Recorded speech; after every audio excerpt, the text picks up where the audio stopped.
لا ما عاد يرعبني ظلم يهددني. Memberikan tips untuk menggapai kesuksesan dimanapun kita berada, dimanapun kita berkarir, dimanapun kita berikhtiar, mengembangkan diri, berusaha, memperbaiki kehidupan kita, baik mengabdi melalui institusi resmi pemerintahan ataupun di tengah-tengah masyarakat. Kuncinya ada 3. Yang pertama adalah takwa, yang kedua adalah ibadah, dan yang ketiga al-akhlak al-karimah. Jadi takwa itu terdiri dari 4 huruf: ta, qaf, waw, ya. Dan ini semua merupakan cerminan daripada al-akhlak al-karimah yang akan menjadi bekal kita mendapatkan kesuksesan dimanapun, sebagai apapun dan seperti apapun kita berkarir, kita bertugas, kita berikhtiar. Yang pertama ta. Ta itu adalah tawadu. Apa itu tawadu? Tawadu adalah lawan daripada takabur. Takabur ini adalah sombong, congkak. Jadi ciri-ciri daripada hamba Allah yang Maha Rahman sebagaimana disebutkan dalam surat Al-Furqan ayat 63, wa ibadur rahman alladzina yamshuna 'alal ardi hauna. Orang-orang yang apabila berjalan di muka bumi ia tawadu, ia sakinah. Tawadu lawan daripada takabur. Takabur itu definisinya ru'yatul izzati fi nafsi wa ru'yatul haqara fi ghairi. Memandang dalam dirinya ada kehebatan, ada kekuatan, dan memandang rendah orang lain. Apa penyebab takabur? Penyebab kesombongan yang tampak dan semua orang tahu itu ada 3. Yang pertama kekayaan, yang kedua pangkat dan jabatan, yang ketiga adalah keturunan. Jadi semakin kaya seseorang itu berarti semakin besar potensi ujian kesombongannya. Yang awalnya baru punya motor, bisa beli mobil, kadang-kadang pola dan tingkahnya sudah mulai beda. Nah, semakin banyak harta yang dimiliki seseorang, berarti di situ semakin besar ujian untuk menjadikan orang itu sombong karena harta. Yang kedua, pangkat dan jabatan. Semakin tinggi pangkat, semakin tinggi jabatan, ada potensi kesombongan kalau dia tidak mampu untuk mengelola hatinya dengan baik. Padahal ketika dia sudah jatuh pada kesombongan, justru disitulah Allah merendahkan dirinya. Man tawadha'ah rafa'ahu Allah wa man takabbara wada'ahu Allah. Barang siapa yang tawadu diangkat oleh Allah, tapi kalau takabur justru direndahkan dan diturunkan oleh Allah derajatnya. Mungkin ia merasa bahwa dengan cara, dengan pola, dengan sikap yang ia tampakkan untuk menunjukkan kepada orang lain kalau dia punya pangkat, kalau dia punya jabatan, kalau dia punya harta, dia punya kekayaan, seakan-akan dia merasa dirinya akan dihormati orang lain.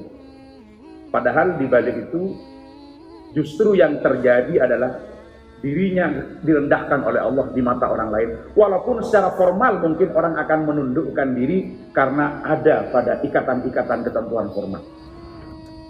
Kemudian yang ketiga, keturunan. Jadi merasa keturunan orang hebat, kadang-kadang sudah membedakan diri dengan orang lain, bersikap semakin tidak tepat di hadapan orang lain. Dan yang dua ini agak sama. Apa? Yang pertama adalah ilmu, yang kedua adalah ibadah. Jadi jangan dikira orang yang tambah ilmu itu terbebas dari potensi untuk takabur. Justru kalau dia dengan keilmuannya menganggap dirinya sosok yang hebat dan memandang rendah orang lain, atau sering kita sebut sekarang dengan arogansi intelektual, berarti ilmu yang ia dapatkan menjadikan ia sombong. Termasuk ibadah. Ini orang malah banyak tertipu. Kalau harta, pangkat, jabatan, kemudian memiliki 3 hal ini orang sombong. Ini banyak yang mengingatkan. Tapi 2 hal ini banyak orang tertipu. Kenapa?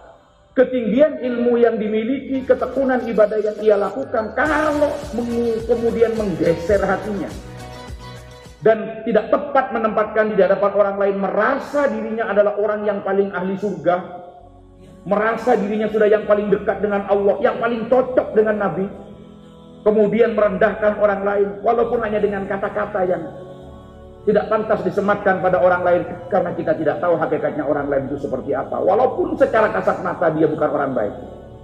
Tapi kalau orang yang ahli ibadah kemudian merasa dirinya sudah lebih hebat daripada orang lain, yang ia pandang sangka, ia pandang sampah, ia pandang rendah, kemudian keluar kata-kata yang tidak baik, berarti dia sudah tidak mampu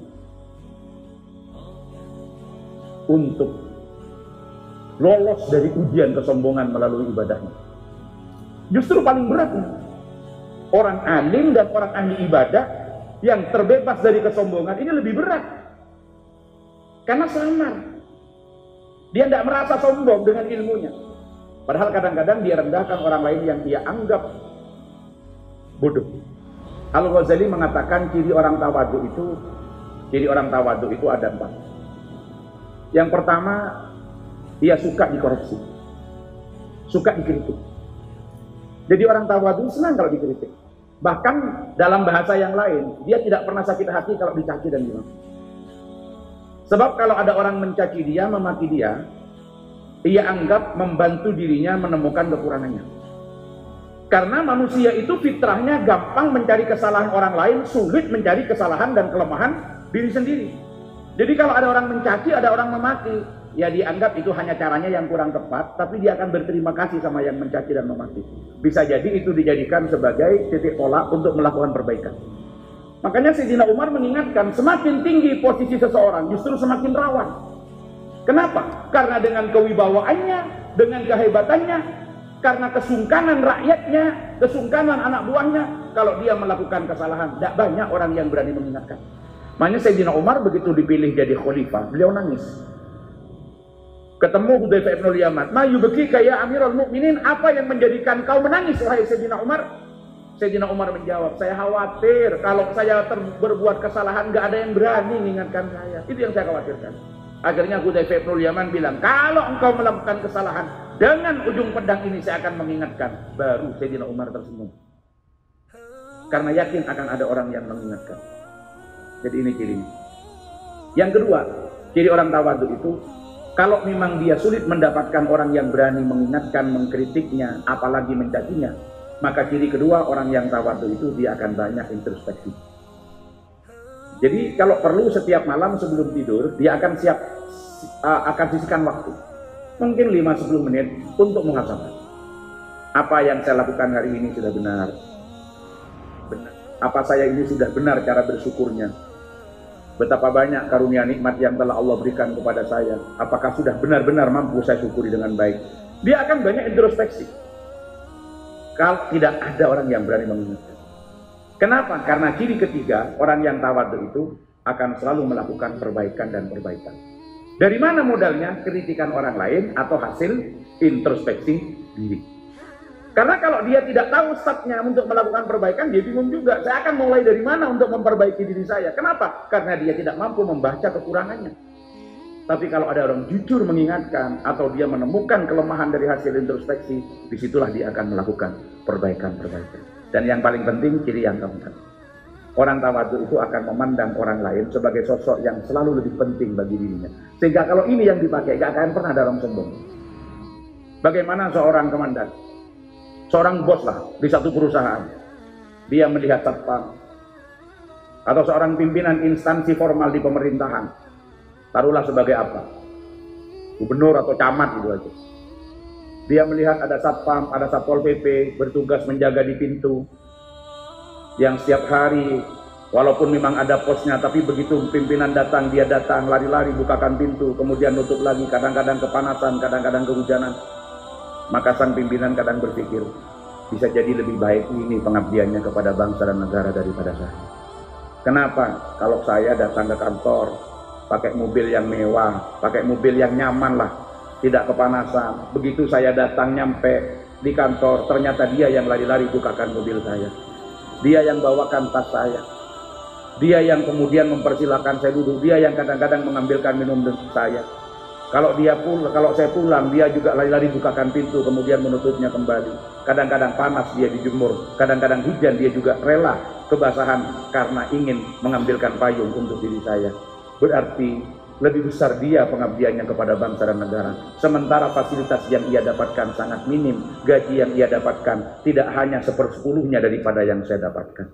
Maka pemimpin yang bersikap seperti itu akan mampu nguwong-nguwong, memandang dari sisi kemanusiaan pada perbedaan strata yang dia capai. Tetapi jadi satpam yang tawadu, dia juga akan membangun pikirannya dengan benar.